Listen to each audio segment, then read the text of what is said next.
Hi, my name's Phil. I like talking about politics, and in this video I'd like to discuss some interesting polls on how the readers and viewers of various Tory media are intended to vote at the next election and others. More bad news for Rishi Sunak. But first, if you'd like to be notified of daily news and politics, please subscribe to the channel. So Rishi Sunak very much competing in the freestyle event of politics now, I feel.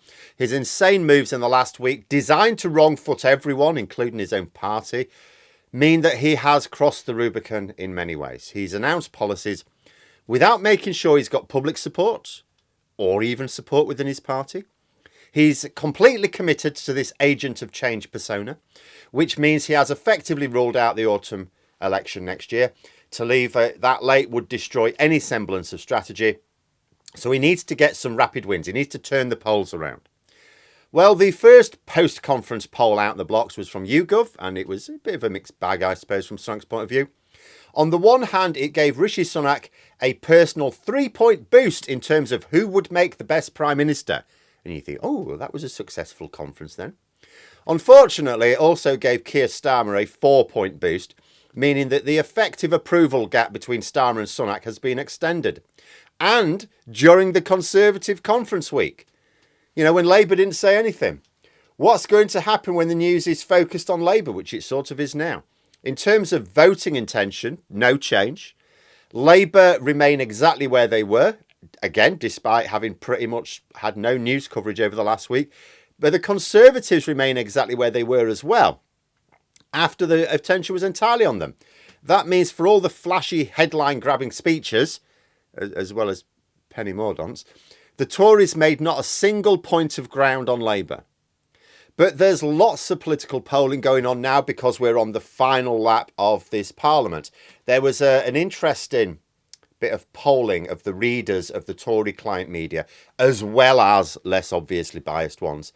It was carried out by Survation, commissioned by Greenpeace. Now, it covered a lot of areas of interest. I'll post a link in the description below, but it is in Excel format. Including policies. But of particular interest to me was how readers and viewers of different news media outlets intended to vote. So depending on where they get the news from, how are they going to vote? And it wasn't a good showing. You know, the best showing for the Tories, I think, seemed to be the Daily Mail. Even then, if you look at the table where it filtered the sample by likelihood to vote, it looks like people who will cite the Daily Mail as their main source of news are giving a slight lead to Labour, which is a little bit of a surprise because they are one of the most aggressively anti-Labour, pro-Conservative papers. You know, the problem right now is there's no hiding the fact that people are struggling, that the Tories are not addressing the cost of living crisis. That conference last week, where was the big speech addressing the cost of living crisis? Where was the big speech that even touched on the cost of living crisis? From the cabinet ministers, it wasn't there, didn't exist. So also people are going, well, hang on, the cost of living crisis is my major issue. What are they saying about it? Oh, nothing? Well, that must mean they don't have a plan for it, right? They don't have a plan to improve my everyday life.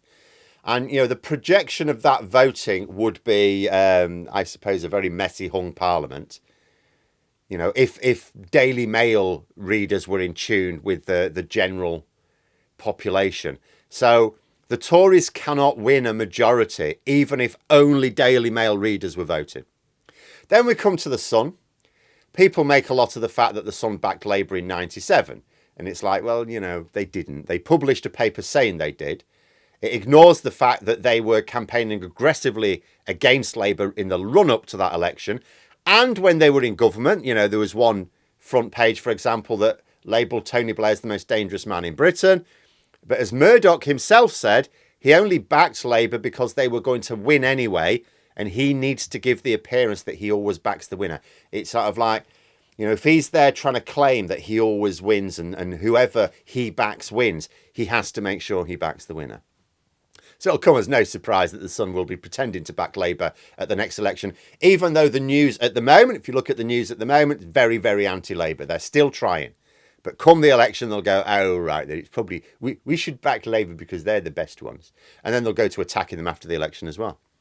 You know, and this will be despite the fact that the Labour Party is now led by the man who destroyed a Murdoch paper, threw one of his former senior editors in prison, and attempted to do so with another. But the polling shows that Sun readers are going to support Labour so strongly that, according to a guy from Survation, if only Sun readers were allowed to vote, it would...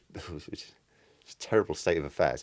It would mean Labour winning a 96-seat majority, which is a deeply unfortunate number, when it comes to the Sun. But it seems that the Conservatives under Sunak are really not cutting the mustard with Sun readers. Again, they're going to be particularly badly affected by the cost of living crisis, and particularly unimpressed with the fact that they can't read what Sunak intends to do about it.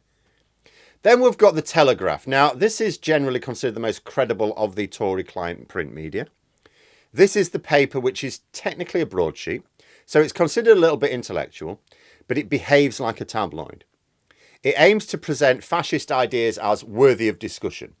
You know, let's discuss this at least. Mainstream even. Much more support for Labour than the Conservatives, though.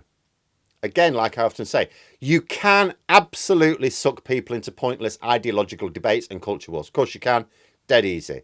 But people ultimately prioritise their own standard of living over harming someone else's. The Conservatives have squeezed people too much. You know, they need to squeeze them a little bit so they can say, oh, your life's a bit rubbish, isn't it? Yeah, it's not quite what I'd hoped for. Yeah, it's because of those foreigners, or it's because of those trans people, it's because of these, or it's because of those. We need to crush them and then your life will get better. But when their life is so painful, it's like, no, you need to make the pain stop now and then we'll worry about hurting other people. So, you know, they've just squeezed, and they've squeezed too hard, as not just the poorest, like even Telegraph readers are squeezed. You know, the majority they would give, not so great as the Sun, still a majority. Not a single outlet polled gave more support for the Conservatives than Labour when, again, as I say, you look at the table, which likelihood to vote. Not even the Express or GB News.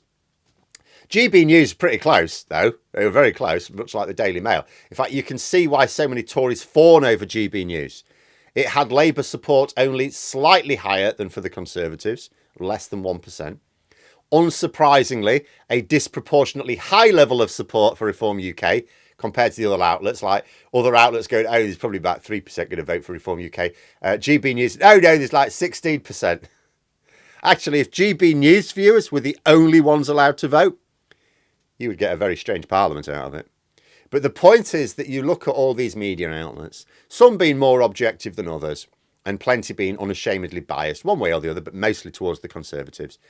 And yet none of them can show support from their readers for the Conservatives over Labour. Not one of them. Like when even your own experienced propaganda teams are struggling, then this plan of Sunak's to morph into the choice for change, which necessitates an election next spring at the latest, begins to look even more insane than at first sight.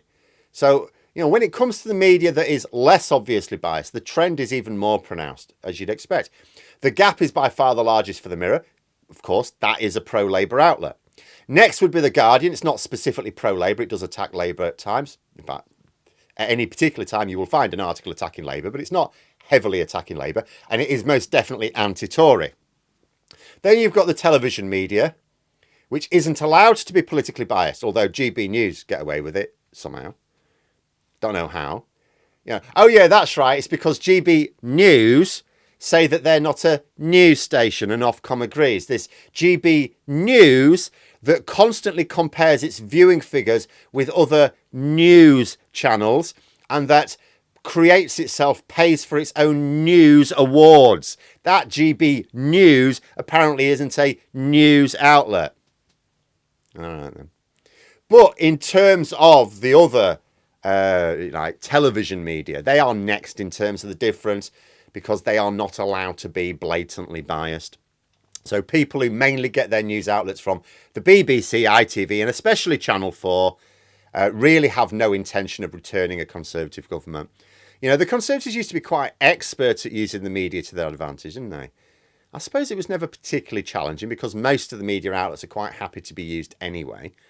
But even your loyal client media can't do much, and I think it's because they don't know what they're supposed to be arguing for. Like, there are some people, like the Express can publish something one day and said, oh, yeah, blue is your favourite colour. And some people go, oh, yeah, blue is my favourite colour. Then the next day I go, oh, no, orange is your favourite colour. Oh, yeah, of course, silly me, it is orange.